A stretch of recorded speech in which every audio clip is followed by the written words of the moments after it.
Hi everyone, welcome back to Orissa రుచులు. అందరూ ఎలా ఉన్నారు? బాగున్నారా? నేను కూడా బాగున్నానండి.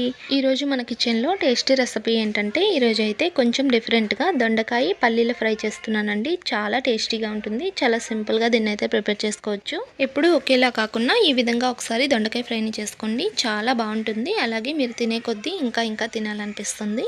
ఇంట్లో వాళ్ళు కూడా చాలా ఇష్టంగా తింటారండి ఈ విధంగా దొండకాయ ఫ్రై చేసుకుంటే. ఇప్పుడైతే దొండకాయ పల్లీల ఫ్రై ఎలా చేసుకోవాలో ఫుల్ వీడియోని చూసేయండి. చూసి మీకు నచ్చినట్టయితే లైక్ చేయండి. అలాగే నా ఛానల్ని సబ్స్క్రైబ్ చేసుకోండి. ఇప్పుడైతే వీడియోలోకి వెళ్ళిపోదాం. దీనికోసం ముందుగా అయితే సింపుల్గా మసాలాను ప్రిపేర్ చేసుకుందామండి. మసాలా కోసమని స్టవ్ వెలిగించి కడాయి పెట్టుకొని 1 టీ స్పూన్ ధనియాలు, 1/2 టీ స్పూన్ నల్ల మిరియాలు, 1 టీ స్పూన్ జీలకర్ర వేసుకొని కొద్దిగా ఫ్రై చేసుకోవాలి. ఇవి కొద్దిగా ఫ్రై అయిన తర్వాత ఇందులోనే ఒక 3 ఎండు కొబ్బరి ముక్కలు, ఒక 3 ఎండుమిర్చి వేసుకొని ఇంకాస్త ఫ్రై చేసుకోవాలి. ఇవి కూడా కాస్త ఫ్రై అయిన తర్వాత ఇందులోనే ఒక 1/2 టీ స్పూన్ కన్నా తక్కువ మెంతులు, అలాగే ఒక 1/2 టీ స్పూన్ ఆవాలు వేసుకొని ఇంకాస్త ఫ్రై చేసుకోవాలి. ఇవన్నీ ఫ్రై అయిన తర్వాత వీటిని దంచుకొని పొడిలా చేసుకోవాలండి. మెత్తని పొడిలా కాకుండా కొంచెం బరకగా చేసుకొని పక్కన పెట్టుకోవాలి. ఇప్పుడైతే అదే కడాయిలో 2 టేబుల్ స్పూన్ల ఆయిల్ వేసుకొని ఆయిల్ వేడెక్కాక ఇందులోనే 1 టీ స్పూన్ జీలకర్ర, 1 టీ స్పూన్ ఆవాలు వేసుకొని అవి కొద్దిగా చిటపటలాడాక ఒక కప్పు ఉల్లిపాయలని వేసుకోవాలి. ఉల్లిపాయల్ని సన్నగా పొడవుగా కట్ చేసి వేసుకోవాలండి. వేసుకొని కొద్దిగా ఫ్రై చేసుకోవాలి.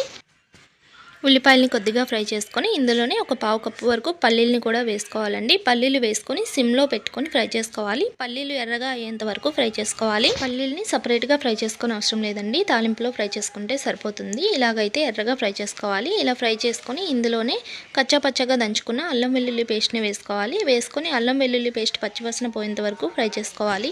అల్లం వెల్లుల్లి పేస్ట్ కూడా బాగా ఫ్రై అయిన తర్వాత ఇందులోనే మనం ముందుగా శుభ్రం చేసి కట్ చేసి పెట్టుకున్న దొండకాయలని వేసుకోవాలండి. దొండకాయల్ని ఇలా సన్నగా పొడవుగా కట్ చేసుకోవాలి. దొండకాయలని వేసుకొని ఇందులోనే 1/2 టీ స్పూన్ పసుపు, రుచికి సరిపడా ఉప్పు వేసుకోవాలి. వేసుకొని ఒకసారి మొత్తాన్ని బాగా కలుపుకోవాలి.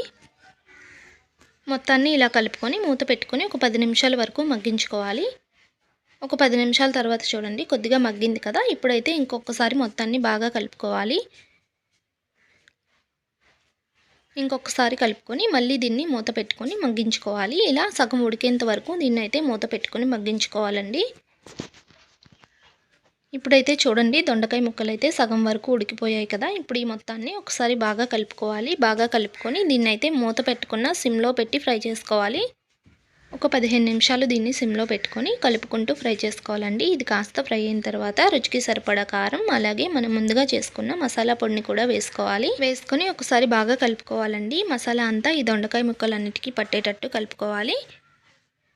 కలుపుకొని ఇందులోనే 1 టీ స్పూన్ ఆయిల్ వేసుకొని ఇంకొకసారి మొత్తాన్ని కలుపుకోవాలి. కలుపుకొని సిమ్లో పెట్టి దీన్ని అయితే మూత పెట్టుకున్న ఫ్రై చేసుకోవాలండి.